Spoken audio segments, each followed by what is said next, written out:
Hello, trumpet and cornet people. We are going to start working out of the Traditions of Excellence book, number 1. You'll find the stuff that we're going to start with here in these video lessons on page 6.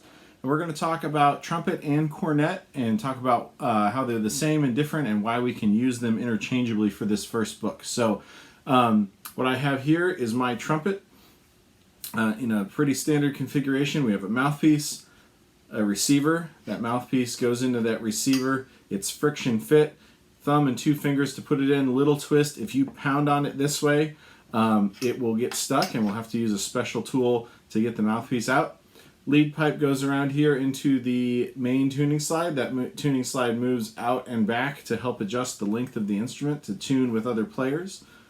We have the piston valves. They're the things that go up and down to change the pitch. Attached to each valve is a valve slide, and the slides lower the instrument by, when you press the valve on, it adds that length of tubing. So this adds a half step, this adds a whole step, this adds a step and a half, and then together we can get 7 combinations. Open, 2, 1, 1, 2, 2, 3, 1, 3, all 3. And those combinations, the reason why first and second and third aren't, third isn't played, it's the same length as 1 and 2 put together. Okay, so holding the thing.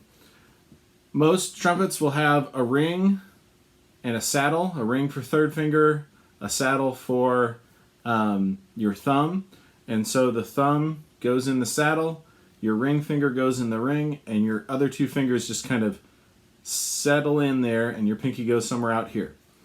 This third slide moves to adjust certain notes. This first slide moves to adjust certain notes, and those are run by your left hand.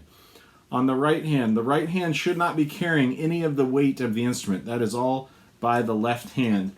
I'm going to take this screen out of there so it's a little easier to see. The right hand thumb should sit underneath the lead pipe in between the first 2 pistons.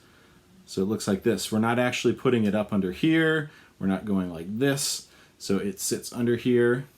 Your 3 fingers go straight, fingertips on the buttons with a slight curve like you're holding the ball. And then most college professors train their trumpet players to play with the finger actually on top of the pinky hook. There's a danger of pulling back here and putting too much pressure on your teeth, which can create problems later. For our purposes right now, go ahead and put your finger there. I might talk to you later on in middle school or high school about starting to put it up on the top. Okay, so that's a trumpet. It's in the length of the instrument, means that it's open notes, the notes that have no valves down, aligned to the harmonic series for the concert B flat. That concert B flat is something we read as a C. That's called transposition. That's something that you don't have to understand right now, other than the fact that trombones and flutes are going to call notes one thing, trumpets and clarinets are going to call the notes something different, and the trumpets and clarinets are together on a team. Okay, so that length of instrument is one thing. The way that it's built, the tube tapers for only 1/3 of the length of the instrument. So down here at the end of the bow, right out here in the tuning slide, and the whole valve block is 1 diameter. And then the rest of the horn, the lead pipe, and the bell gradually taper, get larger. So that gives the trumpet a certain sound. It gives it a brighter, more cutting sound. And the trumpet's actually a newer instrument compared to the cornet. The trumpet kind of became a proper instrument around the end of the 1800s. And the cornet had been an instrument for 20, 30 years before that.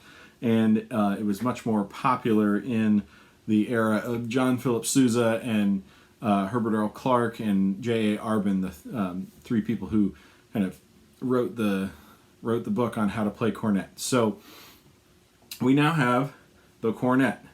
Notice that its tubing is not only wrapped up one more time compared to the trumpet, the length of it looks very short. These instruments are actually the same length, more or less, but on the cornet, the instrument tapers for 2/3 of the length of the body, so only the area in the valve section is the same diameter consistently.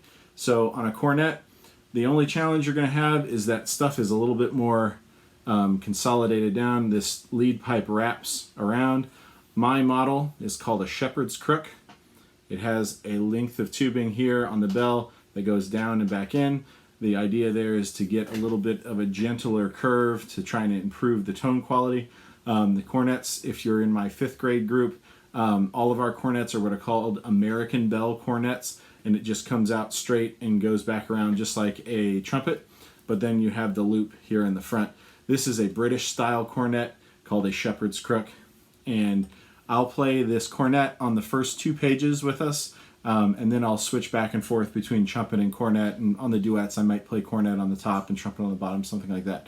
So these 2 instruments are pitched the same, and they read the same music, but the tone quality is a little different. So I'm going to play you a scale on both so that you can hear a little bit of the difference, and then we'll go into the lessons from the book.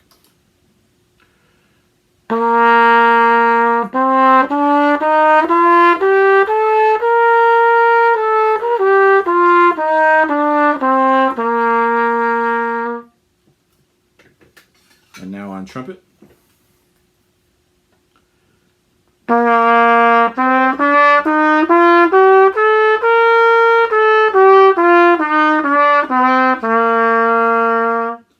Hopefully you can tell that the trumpet is a whole lot brighter than the cornet, and it gives a different tone quality. So around the time of when John Philip Sousa was writing for military bands and concert bands, he was writing 3 cornet parts, which were the main trumpet cornet things, and then 2 trumpet parts, which sometimes echoed what the French horns would do. So different roles. Now we kind of use them interchangeably unless you're in a British brass band. So whether you have a cornet or a trumpet, jump on in and learn these lessons with us and learn how to play in band. I'll see you for lesson number 1 on page 6.